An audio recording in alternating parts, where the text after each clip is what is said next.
Politique. Dernière décision des juges concernant Gbagbo, le porte-parole de la CPI explique tout. Fadi El Abdallah confirme l'existence d'un pays prêt à accueillir Laurent Gbagbo. Le 18 octobre, le greffe a déposé une proposition d'un État. Le porte-parole de la Cour pénale internationale a répondu par courriel à nos questions après l'arrêt rendu par les juges dans l'affaire Le Procureur contre Laurent Gbagbo. Monsieur le porte-parole, vous pourriez nous expliquer la décision rendue le lundi 11 novembre 2013 par la Chambre préliminaire 1 dans l'affaire concernant l'ancien président ivoirien Laurent Gbagbo. Avant-hier, la Chambre préliminaire 1 de la Cour pénale internationale a rendu sa décision sur le 4e examen de la détention du suspect dans l'affaire Le Procureur contre Laurent Gbagbo et a décidé que M. Gbagbo resterait en détention. Conformément au texte de la Cour, la Chambre doit réexaminer sa décision de mise en liberté ou de maintien en détention du suspect au moins tous les 120 jours et elle doit tenir une audience en la matière au moins une fois par an. Jusqu'à présent, la question de la détention de M.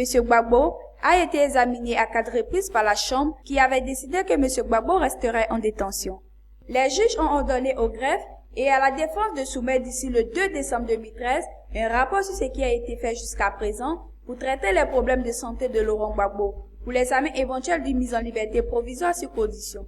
Faut-il comprendre que la Chambre préliminaire rendra dans les semaines à venir une nouvelle décision sur le maintien ou non en détention de Laurent Gbagbo? Est-il possible qu'il soit mis en liberté d'ici fin 2013?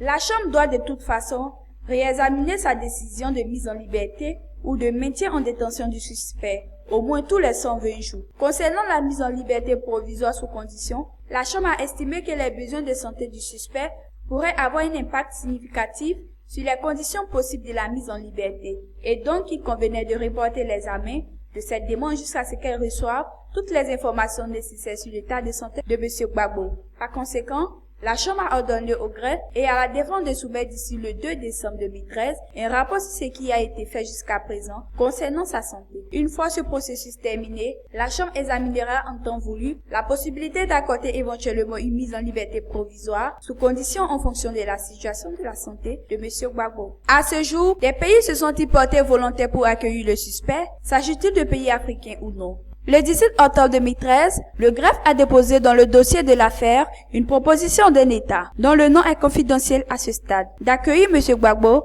dans le cas où une décision de la Chambre lui accordera une mise en liberté provisoire. Existe-t-il une différence entre une mise en liberté provisoire et une mise en liberté provisoire sous condition? Le statut de Rome prévoit que, si la détention n'est plus jugée nécessaire par la Chambre préliminaire, cette dernière pourra ordonner la remise en liberté provisoire du suspect et imposer ou non à la personne mise en liberté une ou plusieurs conditions restrictives qui peuvent être modifiées à tout moment. La règle 119 du règlement de procédure et de preuve liste certaines des conditions qui peuvent être imposées, par exemple ne pas sortir de limites territoriales déterminées par la Chambre, éviter certains lieux et certaines personnes, s'abstenir d'entrer directement ou indirectement en rapport avec les victimes et les témoins, ne pas se livrer à certaines activités professionnelles, résider à l'adresse déterminée par la Chambre préliminaire, répondre aux convocations de toute autorité habilitée, fournir une caution ou constituer des sûretés réelles ou personnelles, remettre au greffier tout document justificatif de son identité. Cependant, cette liste n'est pas exhaustive.